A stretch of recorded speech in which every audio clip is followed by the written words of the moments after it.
Hey everybody, it's Master Gallengeist here, bringing you my review of the season premiere of Arrow Legacy. And overall, I really enjoyed this episode and thought that it was kind of getting Arrow back on track, but I'm still kind of waiting to see if it gets back to like the previous two seasons of doing stupid relationship stuff.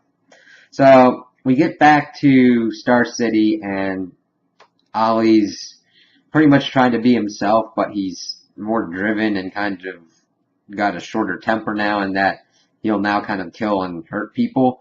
And so I kind of think that's back to a better kind of place for Arrow, because it's like, if you completely take killing off the table, there's going to become situations where it's going to be like, you could have ended this already, but you just have to have plot reasons to lengthen it. And honestly, there were areas where Oliver could have taken out Damien Dark last season, which he even brings up when he's talking to Thea about the whole killing stuff, because he kills a guard to get out and make sure that he protects his secret identity.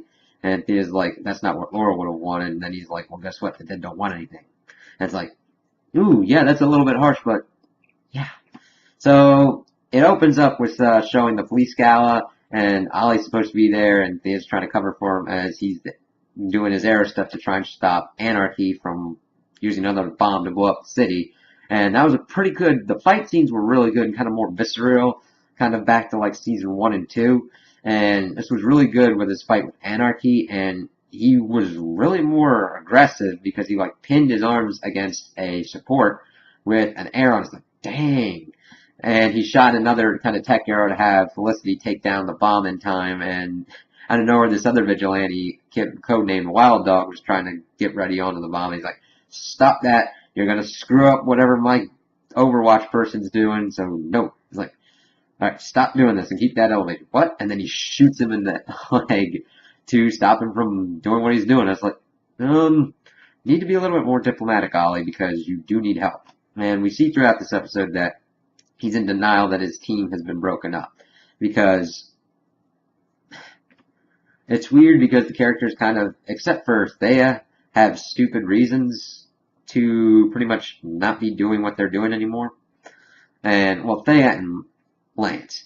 And Dago was feeling bad about killing his brother, so he's off back in the army. He gets to talk with them a little bit, but hopefully he'll be back soon.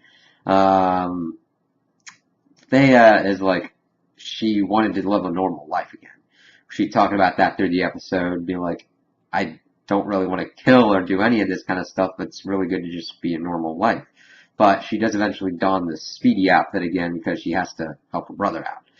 And Felicity's in a weird spot. I honestly do not know why she is still doing this Overwatch thing if she's not with Ollie anymore.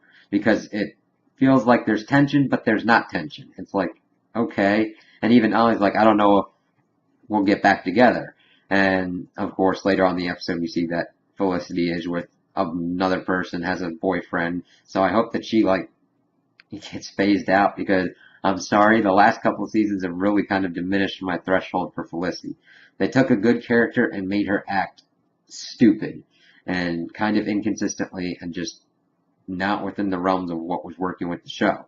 And honestly, with Curtis, we've got another Felicity-like character that could actually do better, in my opinion, because then you don't have this stupid kind of will they, won't they, oh my god, who's going to act stupid next kind of relationship romance. He's married. There's no interest between him and Ollie. It's just the banter and the tech and doing the help. Hopefully, something along that effect that shall be minimized, or they will somehow do some kind of episode where they have Ollie and Felicity together and they work out their issues, and it's pretty much just reset to where they're fine being co-workers as vigilantes, and we're good. Because that's what I hope doesn't happen, that we get stupid relationship stuff. I don't mind good relationship stuff. I just hate stupid relationship stuff. Drama for the sake of drama. Doesn't work, it's not needed, doesn't advance the plot, move along. So, Ollie's doing his thing, gets to the gala and is talking about like police corruption and fixing it before the anti-crime initiative's kind of taken into effect. So like, oh, that's interesting. So as they're going along with this, then we get to see that the police officers are being corrupt, and we're introduced to Tobias Church as he comes out and pretty much lays down the law and pretty much starts trying to take over Star City. And I'm really interested in this character because he's played by the actor who played Tyrese on The Walking Dead. And I really like him as an actor, and he kind of brings back that kind of visceral, organized crime kind of role and methodical thinking. He seems like a really good tactician to be going up against Ollie. And we get kind of more of that kind of Greek mythology woven back into because his code name is Chiron. He leaves gold coins on the people's eyes that he's killed.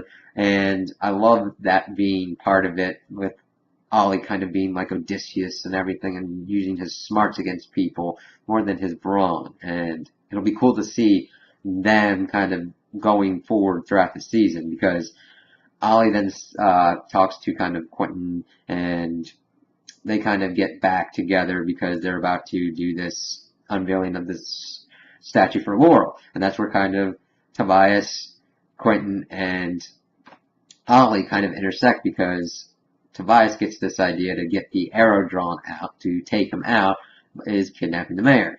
And they kidnap Ollie, and that's a good plan, but Ollie's also the arrow. So that leads Lance to kind of wake up from his stupor because he had talked to Ollie before that he's pretty much back to being an alcoholic because Donna left him.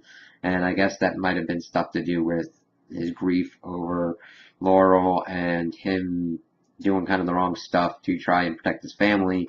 And we don't know all that went on, but it kind of brought him out of his reprieve, got him to convince Thea to go after Ollie and help him and kind of look into his files to find, like, not corrupt police officers.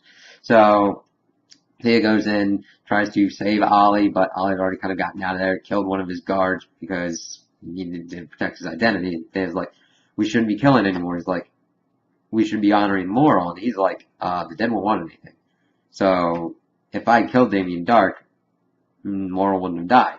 And of course that kind of game isn't going to work. But that's part of Ollie's character is to always feel guilt for what's happened to people because he feels like it was his decisions that forced them to be in the places that they were at. So we kind of get through it. They figure out a way. He takes the non-corrupt police officers into there to kind of get everybody out. He gets everybody out, but it kind of blows up. He has a nice kind of fight with Tobias Church, kind of getting it all up. And Tobias Church then gets all the rest of the gangs pretty much under his thumb because he's infiltrated their organizations already. And that's kind of where we leave off with the present day of Team Arrow because Ollie also talked to Diggle as well on Skype because he was trying to figure out if it's the right thing to start a new team. And of course Curtis went looking out for Wild Dog and got jumped by 2 people and he's like, alright, you do this, you get these vigilantes. Wild Dog, the woman that impersonated the Black Canary before, and then Curtis is the other new recruit. He wants to help. And that's pretty cool. We'll kind of see what's going to be going on with that. And I'm interested to see where they're going to be going with all this. So then we get the flashbacks, which are also pretty cool because Ollie was brought back into, we're in Russia now, and I think these flashbacks are going to work a lot better because they tied a lot into what was going on in the regular arc. Because it showed things that Ollie learned while in Bratva, like dislocating his thumbs, kind of being like a shark. You either swim forward or you drown. You move forward or you die. And it was kind of cool to see Anatoly from Luan Yu and him bringing him into Bratva and all that to go after Kovar, who was the person that was after Tiana's village under that thumb that he was like, we don't know exactly the specifics, but he was the one that was controlling that, and he is honoring that promise to Tiana, and who was the one that had the idol in the last season's flashbacks. And I'm really interested to see what's going to be brought forward from those flashbacks and if anything's going to happen to present day. Now, also in present day, we got one last thing of another Archer going after the anti-crime unit that was made up of those uncorrupt cops. And it's going to be kind of, we know a different kind of outfit than Merlin, but still kind of the same effect. It's like if you fused them together, and it's kind of weird and mummified. So I think this is the Prometheus character that we've been hearing about. And I'm kind of excited to see where they're going to go with him.